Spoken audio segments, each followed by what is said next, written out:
کہ ہم تو عیش و عشرت میں ہیں، مصعب بن عمیر نے دنیا بھی نہیں لی اور چلے گئے یہاں سے، پھر اسی رونے میں کھانا ہی چھوڑ دیا۔ اس پر لکھا ہے انہوں نے وفی الحدیث فضل الزہد، زہد کی فضیلت بیان کی گئی ہے۔ وَأَنَّ الْفَاضِلَ فِي الدِّينِ يَنبَغِي لَهُ أَن يَخْشَى مِنَ التَّوَسُّعِ فِي الدُّنْيَا، دین میں جو آگے بڑھے ہوئے لوگ ہوتے ہیں جیسے علماء وغیرہ، ان کو اس بات سے ڈرنا چاہیے کہ دنیا کی وسعت ان پر ہو جائے، لِأَلَّا تَنْقُصَ حَسَنَاتُهُ، تاکہ ان کی نیکیاں کم نہ ہو جائیں۔ مولانا احسان صاحب دامت برکاتہم کو ہمارے استاد مولانا انور صاحب نے خوشبو ہدیہ کی، تو وہ فرمانے لگے ہدیہ لے کر ہماری نیکیاں کیوں کم کراتے ہو؟ یعنی ہم نے تمہیں دین پڑھایا، اس کے بدلے میں تم ہمیں دنیا دے رہے ہو، ہماری نیکیوں کا بدلہ دنیا میں ہی ہمیں دیا جا رہا۔ تو کہنے لگے خوشبو لے تو لی، لیکن کہا بھائی ہماری نیکیاں کیوں کم کراتے ہو؟ تو ایک دین میں آگے بڑھے ہوئے آدمی کو اس کا ڈر لگا رہنا چاہیے کہ کہیں میں اپنی دنیا کا بدلہ، اپنی نیکیوں کا بدلہ دنیا میں تو نہیں مجھے مل رہا۔ اسی طرف عبد الرحمن نے اشارہ کیا تھا خشینا ان تکون حسناتنا قد عجلت، کہ ڈر لگا رہنا چاہیے کہ دنیا میں مجھے اگر وسعت کوئی مل بھی گئی ہے دینی وجہ سے، چاہے عزت شہرت کچھ مل گئی، کہیں ایسا تو نہیں کہ دنیا میں ہی مجھے اللہ تعالیٰ نے جو میں نے دین کا کام کیا اس کا بدلہ دے دیا۔ جب صحابہ ڈرتے تھے کہ کہیں ہماری دنیا میں تو ہمیں بدلہ نہیں مل گیا، تو ہمیں تو زیادہ ڈرنا چاہیے، جبکہ ان کو تو دنیا میں یقیناً نہیں ملا، وہ تو ان کو تو آخرت میں ملے گا۔ دنیا میں تو اللہ کی طرف سے جو رحمتیں ہوئیں اس کا انکار نہیں، لیکن ان کے بدلے محفوظ ہیں۔ ہمارا تو 100% امکان ہے کہ اللہ کہے کہ دنیا کے لیے تو نے کیا تھا، اخلاص تو تھا کوئی نہیں، یہ لے لے دنیا، ماشاءاللہ تو نے دین میں بڑی محنتیں کی، اس کے بدلے میں شہرت عزت پیسہ لے لے، یہی تو مقصود تھا تیرا۔ میں کو نہیں جی نہیں مقصود نہیں تھا۔ کون مجھ سے اپنے اخلاص کی گواہی دے سکتا ہے؟ ڈرتے رہنا چاہیے۔ دوسرا وقال ابن بطال بھی بخاری شریف کے شارح ہیں، جیسے ابن حجر ہیں، علامہ عینی ہیں، انہوں نے بھی شرح لکھی ہے۔ ابن بطال کہتے ہیں وفیہ انہ ینبغی ذکر سیر الصالحین، اس سے معلوم ہوا کہ بزرگوں کی سوانح عمری پڑھنی چاہیے۔ لکھ رہے ہیں فیہ انہ ینبغی ذکر سیر الصالحین، جو پہلے صلحاء گزرے ہیں ان کی سیرت، ان کی زندگی کے تذکرے کرنے چاہیے۔ وَتَقَلُّلِهِمْ فِي الدُّنْيَا، دنیا میں انہوں نے جو بے رغبتی دکھلائی، ان تھوڑی دنیا کے ساتھ چلے گئے، وہ پڑھنا چاہیے۔ لِتَقِلُّ رَغَبَتُهُ فِيهَا، تاکہ پڑھنے والے کی رغبت دنیا میں کم ہو۔ اور میں نے تو اس کو دیکھا بھی ہے، جب بھی میں نے سوانح عمری پڑھی ہے اکابر کی، میرے دل میں دنیا کی بے رغبتی آئی ہے، اور یہ بھی دل میں اس کا جذبہ پیدا ہو جاتا ہے۔ ایک تو دل میں دنیا کی بے رغبتی ست آ جاتی ہے پڑھتے وقت یا پڑھنے کے بعد، برقرار رہتی ہے یا نہیں رہتی وہ میری کم قسمتی یا خوش قسمتی، لیکن اس وقت آ جاتی ہے۔ اور پھر وہ رغبت، ایک تو بے رغبتی آتی ہے، دوسرا پڑھنے کے بعد دین کے لیے قربانی کا جذبہ پیدا ہوتا ہے۔ یار انہوں نے جس طرح مشقتوں کے ساتھ دین کو سینے سے لگا کر ساری زندگی خدمت دین ہی کیا نا، میں بھی ایسے ہی کروں گا، یہ جذبہ پیدا ہوتا ہے۔ تو اس لیے میں آپ سے کہوں گا کہ آپ ضرور اکابر کی سوانح عمری پڑھا کریں، ضرور، اور نہ ہو سکے تو ایک دفعہ آپ بیتی اور ایک دفعہ حضرت شیخ کی یادیں، یہ دو پڑھ لیں، کم از کم دماغ ٹھکانے آ جاتا ہے کہ تو کجا من کجا، یہ سمجھ آ جاتا ہے کہ وہ کہاں تھے اور ہم کہاں ہیں۔ تقی صاحب کی سوانح پڑھنے سے ایک بات تو میرے دل میں گڑ گئی ہے کہ وہ ہر کام سے پہلے شروع سے ایسے کرتے آ رہے ہیں، ماشاءاللہ موفق لوگ ہیں، کوئی اللہ ہمیں بھی نیک بنا دے، وہ شروع سے یہی کرتے آ رہے ہیں کہ یار اس کام کے کرنے میں اللہ راضی ہوتا ہے یا نہیں ہوتا۔ ہر جگہ انہوں نے فیصلے اسی بنیاد پر کیے، کئی مثالیں اس کی آتی ہیں، اس میں دو اختیارات ان کے سامنے آتے ہیں، وہ سوچتے ہیں بھی اس میں سے زیادہ اللہ کی رضا کس میں ہے، یہ نہیں دیکھتے کہ ہیں تو دونوں ہی ٹھیک، چلو جس میں دنیا کا فائدہ ہو، بالکل نہیں دیکھتے۔ آپ ان کی یادیں پڑھ کے دیکھ لیں، خود لکھتے ہیں کہ یہ میرے سامنے دو معاملے آئے، میں اس میں تشویش کا شکار ہو گیا،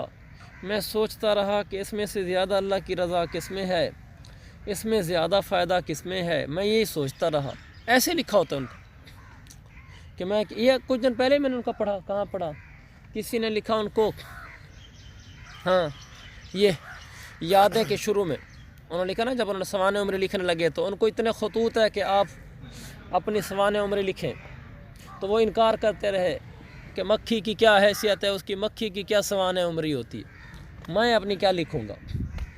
تو بہت ساروں نے اتنے خطوط لکھے، تو پھر فرمایا کئی خطوں کے بعد اب اتنے خط آ چکے ہیں اور اس میں اتنے دلائل دیے جا چکے ہیں، جس میں انہوں نے لکھا کہ دیکھو حضرت شیخ نے بھی تو لکھی، حضرت فلاں نے بھی تو لکھی اپنی سوانح عمری، ان میں بھی اخلاص تھا، تواضع تھی، اور اس سے امت کو یہ فائدہ ہوا، یہ فائدہ ہوا، یہ فائدہ ہوا۔ کہنے لگے یہ سارے خطوط پڑھ پڑھ کر اب میرے دل میں یہ بات آنے لگی ہے کہ ہاں واقعی اس کے لکھنے میں انشاءاللہ فائدہ ہوگا اور اللہ کی رضا بھی حاصل ہوگی، لیکن اب میرے سامنے صرف ایک امر باقی رہ گیا، حضرت شیخ لکھ رہے ہیں، اب میرے سامنے صرف ایک امر باقی رہ گیا ہے کہ میرے سامنے اور بھی لکھنے کے لیے دینی کام میرے سامنے متوجہ ہیں کہ یہ بھی لکھوں، یہ بھی لکھوں۔ اب میں یہ سوچ رہا ہوں کہ ان میں سے زیادہ اللہ کی رضا کس میں ہے، یہ حضرت شیخ نے لکھا۔ اب میں یہ سوچ رہا ہوں کہ ان میں سے زیادہ اللہ کی رضا کس میں، تاکہ میں اسی کو، کوئی ہم جیسا ہوتا مول صاحب، ایک تو وہ پہلے دن ہی کہہ دیتا میری سوانح عمری ہونی چاہیے، دوسرا جب دل مان جاتا نا کہ اس کے لکھنے میں واقعی ثواب ہے، فائدہ ہے، تو ادھر ہی دل زیادہ بھاگتا، کیونکہ اس میں ساتھ ساتھ تھوڑا اپنی شہرت بھی ہے نا، کہ میں ابھی بھی یہی سوچ رہا ہوں کہ اس میں زیادہ اللہ کی رضا کس میں ہے، میرے سامنے اور بڑے اہم کام بھی متوجہ ہیں، وہ کتاب لکھوں یا یہ لکھوں۔ پھر ان کا خط آیا ہوتا کہ آپ اس طرح کریں، اس کو مستقل تصنیف کے طور پر ٹائم نہ دیں، آپ اپنے سفروں میں چلتے پھرتے، چونکہ سوانح عمری اس کے لیے کہ مطالعے تو کرنے نہیں، آپ نے اپنی زندگی لکھنی ہے، آپ سلوٹوں میں اس کو لکھنا شروع کر دیں، قسطوں میں لکھنا شروع کر دیں، ایک ایک قسط لکھ دیا کریں، پھر کسی موقع پہ قسط لکھ دیا کریں۔ تو حضرت کو یہ رائے پسند ہے ان کا، چلو میرے دوسرے کام بھی نہیں رکیں گے، درمیان میں یہ بھی ایک ہو جائے گا۔ یہ ہیں وہ لوگ، ان کی سوانح پڑھنے سے بہت فائدہ ہوتا ہے۔ یادیں کے نام سے تو ابھی نہیں چھپی، البلاغ میں قسطیں آ رہی ہیں۔ آگے ایک اور لکھا، وکانہ بکاؤ عبد الرحمن شفقن اللہ یلحق بمن تقدمہ، عبد الرحمن جو رو پڑے تھے آخر میں، وہ اس لیے روئے تھے شفقن اللہ یلحق بمن تقدمہ، اس بات کے خوف کی وجہ سے کہ کہیں عبد الرحمن ان پہلے والے لوگوں سے نہیں مل سکے گا، وہ اسے آگے نکل جائیں گے، یہ پیچھے رہ جائے گا، اس پر وہ رو پڑے کہ عبد الرحمن کا وہ مقام نہیں ہوگا آخرت میں جو مصعب بن عمیر کا ہوگا۔ ان کے رونے اور پریشانیاں اس پر ہوا کرتی تھیں، آج ہمارے رونے، ہماری پریشانیاں کچھ اور ہیں، اللہ یعافیت فرمائے رہنے دیں۔ آگے حدیث ہے 40-46، اس میں جابر بن عبداللہ کہتے ہیں کہ ایک آدمی نے حضور صلی اللہ علیہ وسلم سے احد کے دن کہا، یا رسول اللہ ارائیتا، یعنی اخبرنی، آپ مجھے ارائیتا کا معنی آپ جانتے ہی ہیں، اخبرنی، اگر میں قتل ہو جاؤں تو پھر میں کہاں ہوں گا؟ آپ نے فرمایا جنت میں۔ تو انہوں نے اپنے ہاتھ والی کھجوریں پھینک دیں اور پھر لڑنے لگے یہاں تک کہ شہید ہو گئے۔ اس حدیث میں ایک بات تو یہ ہے کہ انہوں نے کہا قال رجل للنبی علیہ السلام، ایک آدمی نے حضور سے کہا، یہ آدمی کون تھا؟ فتح الباری والے لکھا ہے لم اقف علی اسمہ، کہ مجھے نہیں پتہ، لیکن عمدۃ القاری والے نے نکال دیا ہے۔ وہ کہنے لگے کہ قال صاحب التوضیح انہ عمیر بن حمام ابن الجموح ابن زید الانصاری، وہ کہتے ہیں صاحب توضیح، کہتے ہیں صاحب توضیح کون ہیں؟ ابن الملقن، ابن حجر کے استاد، ابن حجر کے استاد ہیں ابن الملقن، ان کی بخاری کی شرح التوضیح، اس میں انہوں نے لکھا کہ عمیر بن حمام تھے۔ تو ان کو نہیں مل سکا ابن حجر کو رحمہ اللہ، اور ان کو مل گیا ابن ملقن کو، اور عمدۃ القاری والا بھی نکال کے لیا ہے کہ اس نے لکھا یہاں پر۔ دوسری بات، اس میں فتح الباری میں فوائد لکھے ہیں اس حدیث میں، ایک لکھے فیہ ما کان صحابۃ علیہ من حب نصر الاسلام والرغبۃ فی شہادت ابتغاء مرضات اللہ، صحابہ میں کیسا جذبہ تھا کہ اللہ کے دین کی مدد کریں، اور کیسا جذبہ تھا کہ ہم اللہ کے نام پر مر جائیں، کھجوریں پھینکی، لڑنا شروع ہو گئے، وہیں شہید ہو گئے۔ وہ آتا نہیں کہ جنگ میں صحابی غالباً ان کے بارے میں آتا ہے، انہوں نے کافر کو کہا کہ جیسے تمہیں شراب محبوب ہے ایسے ہمیں موت محبوب ہے، تو اس نے بعد میں جا کر کہا کہ ان سے لڑنا بے فائدہ ہے، یہ شراب یہ موت کو ایسے گلے لگاتے پھرتے ہیں، موت کے پیچھے پیچھے ڈھونڈتے پھرتے ہیں، جیسے تم شراب کی بوتلیں ڈھونڈتے پھرتے ہو۔ تو ان سے کون ٹکر لے جو پہلے ہی موت ڈھونڈتا پھر رہا ہو۔ حدیث نمبر 4047۔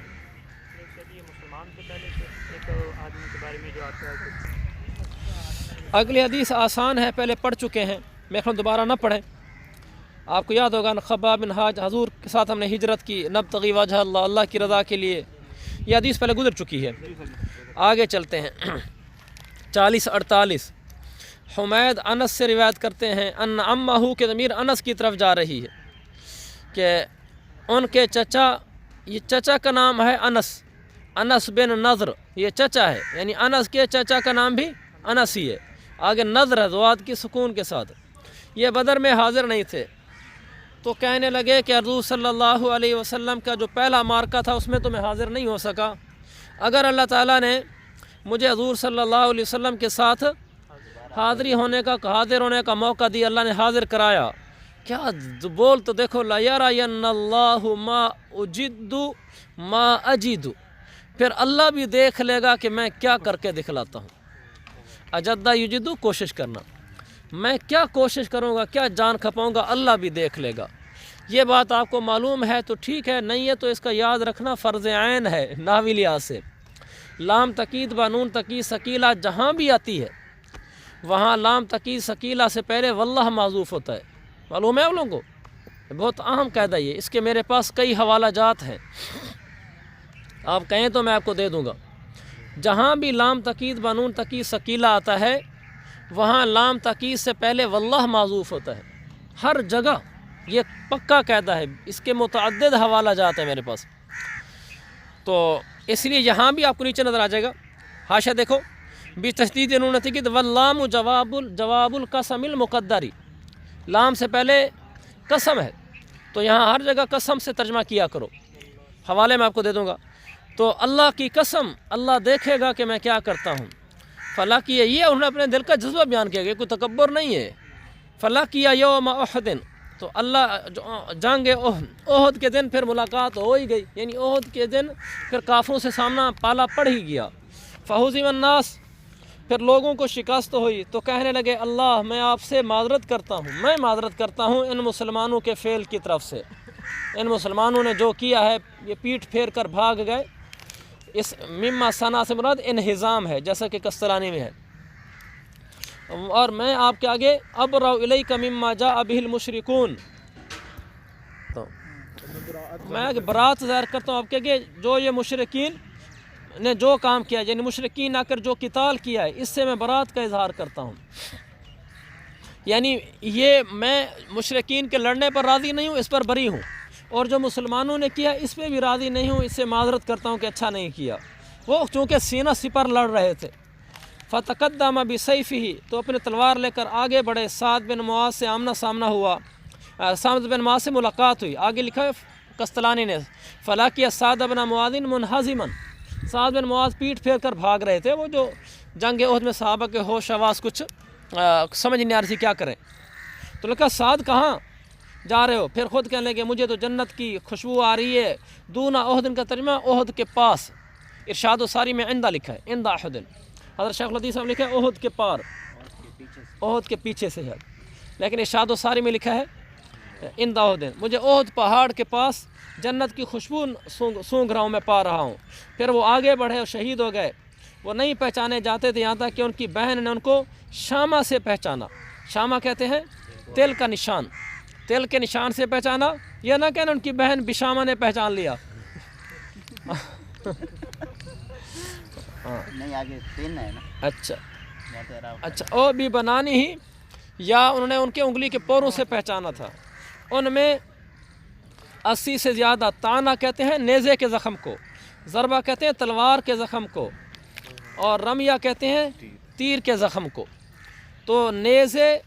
تلوار اور تیر کے زخموں میں سے 80 سے زیادہ زخم تھے ان کے اوپر، اور شہید ہو گئے۔ یہاں ایک نقطہ اٹھتا ہے، وہ کہتے ہیں میں جنت کی خوشبو سونگھ رہا ہوں، اس کا کیا مطلب ہے، جنت کی خوشبو کیسے آ گئی تھی؟ ایک جواب یہ ہے کہ یہ حقیقت پر محمول ہے، اور یہی جواب ٹھیک ہے، اس لیے کہ بہت سارے محدثین نے یہ تعویلیں کرنے کی کوشش کی ہے کہ جنت کی خوشبو کیسے نظر آ سکتی ہے؟ تو انہوں نے کہا نہیں، اس سے مراد یہ ہے، مراد یہ ہے۔ لامع الدراری میں لکھا ہے کہ راجح یہی ہے کہ حقیقت پر معمول ہے، اللہ نے اپنی قدرت سے ان کو جنت کی خوشبو سنگھا دی۔ بعضوں نے کہا نہیں، حقیقت پر معمول نہیں ہے، مجاز پر معمول ہے۔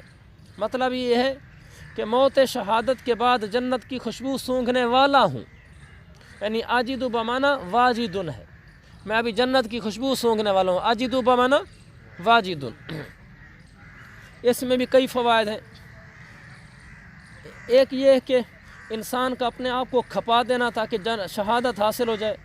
اللہ کے نبی سے کیے ہوئے وعدے کو یا اللہ سے کیے ہوئے وعدے کو پورا کر دینا۔ کہا اللہ وہ تو دیکھے گا کہ اس وقت پھر میں کیا کرتا ہوں۔ پھر میں کر کے دکھلایا کہ 80 سے زیادہ زخم تلوار کے مطلب ہمیں تو چھری بھی لگ جائے نا انگلی کے اوپر، کہیں گے تم سارے لڑنے جاؤ، مجھے آگے پٹی کرو، ہم تو ادھر ہی بیٹھے رہیں گے۔ آگے حدیث نمبر 40-49، حدیث نمبر 40-49، اس کا ترجمہ کرو بھائی۔ بسم اللہ الرحمن الرحیم۔ حضرت زید بن ثابت رضی اللہ تعالی عنہ فرماتے ہیں کہ جس وقت ہم قرآن پاک لکھ رہے تھے تو سورہ احزاب کی ایک آیت ہم سے گم ہو گئی، جس کو ہم آپ صلی اللہ علیہ وسلم کو پڑھتے ہوئے سنا کرتے تھے۔ ہم نے اس کو تلاش کیا تو وہ آیت ہمیں حضرت خزیمہ بن ثابت رضی اللہ عنہ کے پاس مل گئی۔ وہ آیت یہ ہے: من المؤمنین رجال صدقوا ما عاہدوا اللہ علیہ فمنہم من قضى نحبہ ومنہم من ينتظر۔ ترجمہ: اے ایمان والوں میں سے وہ لوگ ہیں جنہوں نے اللہ سے جو عہد کیا تھا وہ سچ کر دکھایا۔ ان میں سے بعض لوگ تو وہ ہیں جنہوں نے اپنا نذرانہ پورا کر دیا، اور بعض لوگ وہ ہیں جو ابھی انتظار میں ہیں۔ پھر ہم نے اس آیت کو اسی صورت میں قرآن پاک میں لکھ دیا۔ اس میں 2-3 باتیں ہیں۔ پہلی بات تو یہ اشکال ہے، وہ کہتے ہیں وہ آیت جو ہے نا ہم نے اس کو ڈھونڈا، آیت گم ہو گئی نا، آیت مل نہیں رہی تھی، ہم آیت ڈھونڈتے رہے تو ہمیں صرف خزیمہ بن ثابت کے پاس ملی تو ہم نے اس کو قرآن میں شامل کر دیا۔ یہ تو بہت بڑا اشکال ہے کہ ایک آدمی کے کہنے پر اس کو قرآن کو جزو کیسے بنا دیا گیا، یعنی صرف حضرت خزیمہ کے پاس ملی، انہوں نے کہا یہ آیت قرآن کی ہے تو انہوں نے ان کی بات پر اس کو قرآن کا جزو بنا دیا۔ قرآن تو تواتر سے ثابت ہوتا ہے۔ اس کا جواب بالکل آسان ہے، ان کے پاس لکھی ہوئی نہیں مل رہی تھی، ورنہ ان کو یاد تھی۔ وہ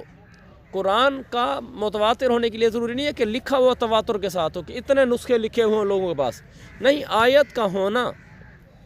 کہ کہیں کہ یہ قرآن کی آیت ہے یہ متواتر ہو۔ وہ ان کے یہاں متواتر تھی، اس کو پڑھتے تھے، سنتے تھے۔ دلیل یہ کنت اسمع رسول اللہ، وہ حضور علیہ السلام سے آیت کو سنتے تھے، وہ سب کو معلوم تھی آیت ہے، لیکن وہ یہ ڈھونڈ رہے تھے کہ کہیں ہمیں لکھی ہوئی مل جائے، تو لکھی ہوئی ان کو ان کے پاس مل گئی، لہذا اس سے کوئی فرق نہیں پڑتا۔ یاد تھی اسی لیے تو ڈھونڈ رہے تھے، صحیح کہا، ان کو یاد تھی آیت اس لیے تو ڈھونڈ رہے تھے، وہ تو صرف لکھی ہوئی ڈھونڈ رہے تھے، ورنہ اس میں تواتر پہ کوئی اشکال نہیں ہوتا۔ دوسرا، من قضا نحبہ، یہ امر ہے۔ من قضا نحبہ کا مطلب یہ ہے جو شہید ہو کر فوت ہو گئے، مراد اسے حضرت حمزہ اور حضرت مصعب ہیں جیسے۔ فَأَلْحَقْنَاهَا فِي سُورَةٍ فِي الْمُصْحَفِ، اس میں عمدۃ القاری میں لکھا ہے کہ اس سے معلوم ہوا کہ آیات حضور صلی اللہ علیہ وسلم کے زمانے میں ان کے لیے صورتوں کے اندر مخصوص مقام ہوتے تھے کہ کون سی آیت کس صورت میں جوڑنی ہے۔ حضور کے زمانے میں قرآن سے لکھا ہوا نہیں تھا نا، لیکن یہ بات تھی کہ جو آیتیں ہیں کہ یہ آیت کس صورت کی ہے، اس لیے کہ پوری صورت اکٹھے نہیں اترتی تھی نا، جب کوئی آیت اترتی تھی تو حضور فرماتے تھے کو فلاں صورت میں جوڑ دو، اس کو فلاں صورت میں فلاں جگہ جوڑ دو، تو اس طرح وہ قرآن بنتا تھا۔ اس لیے تو صحابہ ڈھونڈتے تھے کہ یہ آیت یہاں ہوتی تھی اور وہ ہمیں لکھی ہوئی نہیں مل رہی۔ آگے چلیں، حدیث 40-50، حضرت زید بن ثابت رضی اللہ تعالی عنہ سے روایت ہے، وہ فرماتے ہیں حضرت زید اوپر والی حدیث اس کی ترجمۃ الباب سے کیا مطابقت ہے؟ اس کی مطابقت کیسے ہے بھائی؟ یہ ماتا شہیدن ہے نا، ماتا شہیدن حمزہ و مصعب، ان کی شہادت ہوئی ہے غزوہ احد کے اندر، اس نسبت سے ان کو یہاں ذکر کیا ہے۔